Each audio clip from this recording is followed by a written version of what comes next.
Me ajudem a ajudar vocês. Como?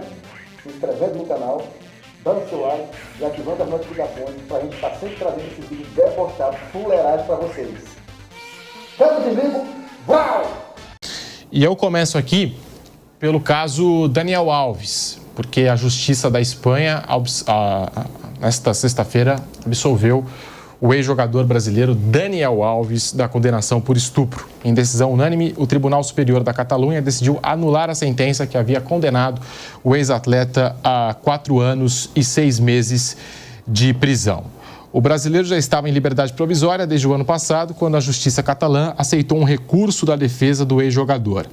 Na sentença desta sexta-feira, os juízes entenderam que houve imprecisões e déficits na decisão anterior e disseram concordar com o argumento apresentado pelos advogados de Daniel Alves de que houve falta de confiabilidade do depoimento da vítima.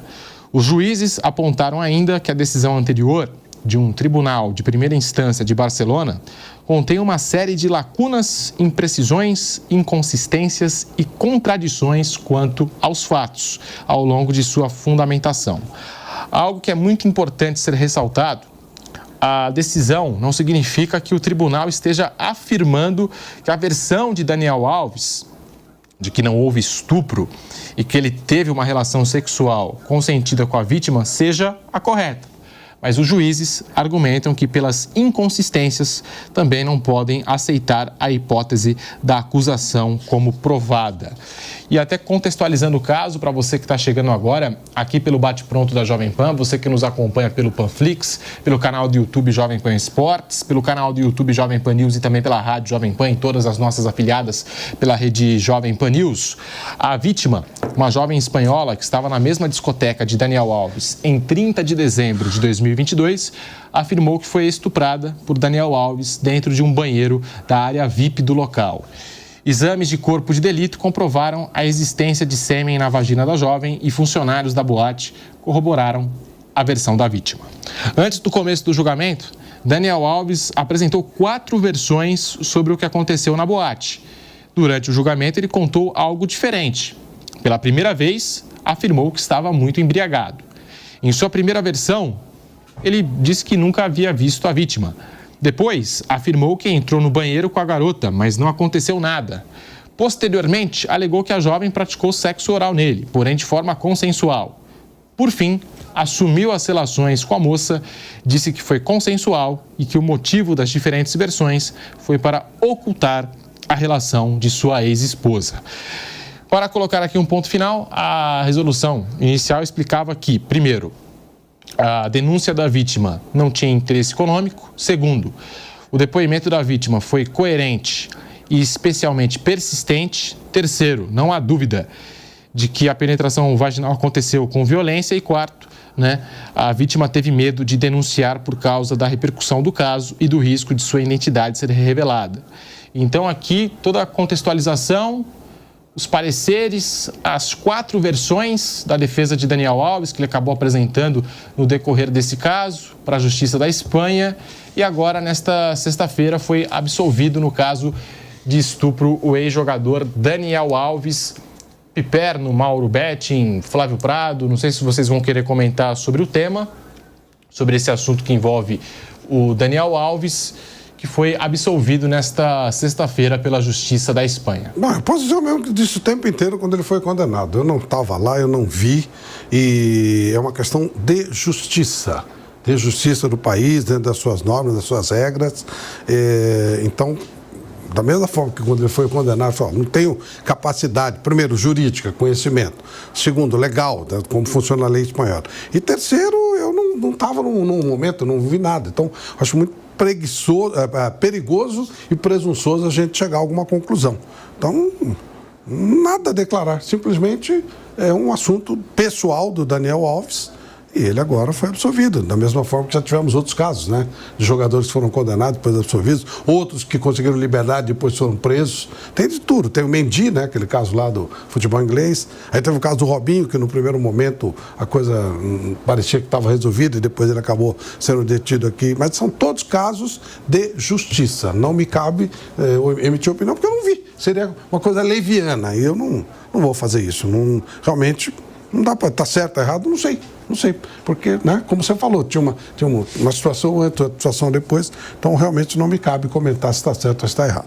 Agora, só trazendo aqui mais uma atualização do caso Daniel Alves, a anulação da sentença que condenava Daniel Alves a 4 anos e 6 meses por agressão sexual ainda não é o fim do caso na Justiça Espanhola. Nesta sexta-feira, o Tribunal Superior de Justiça da Catalunha anunciou que aceitou o recurso da defesa do ex-jogador. Para todos os efeitos, ele já não tem nenhuma dívida com a Justiça.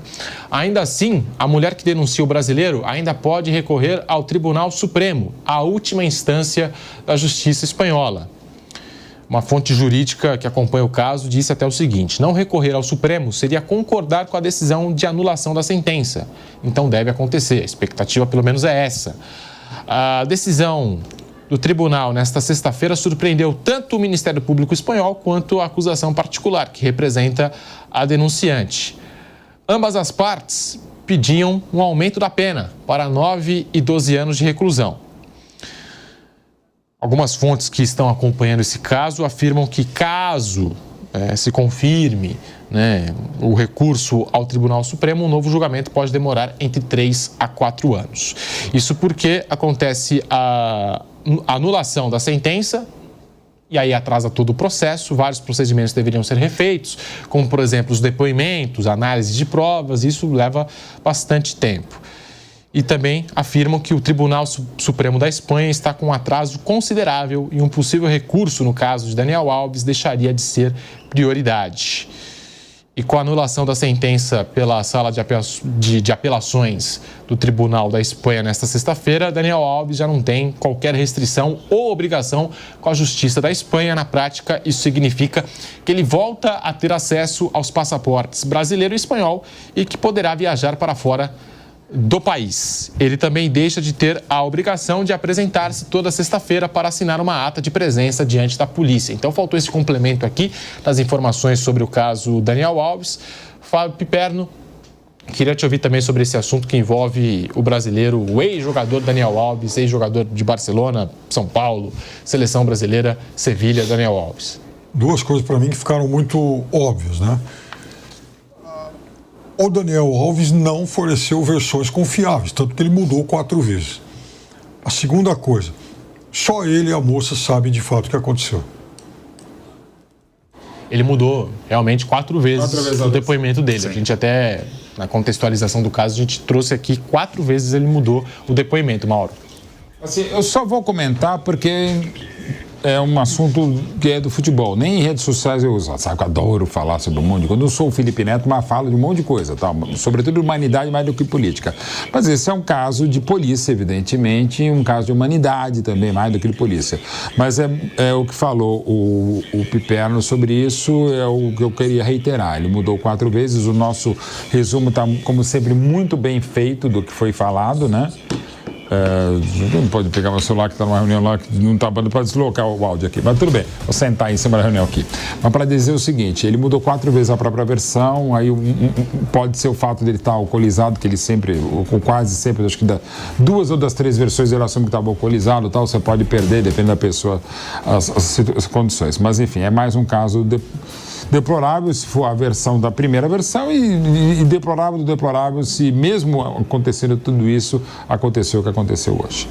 E agora eu recebi aqui uma atualização sobre o caso Robinho, porque o Supremo Tribunal Federal começou a analisar nesta sexta-feira um recurso da defesa do ex-jogador Robinho contra a decisão que manteve a sua prisão. Os advogados insistem na suspensão do cumprimento da pena, a qual Robinho foi condenado na Itália, condenado por estupro. O relator do caso, ministro Luiz Fux, votou para rejeitar o pedido.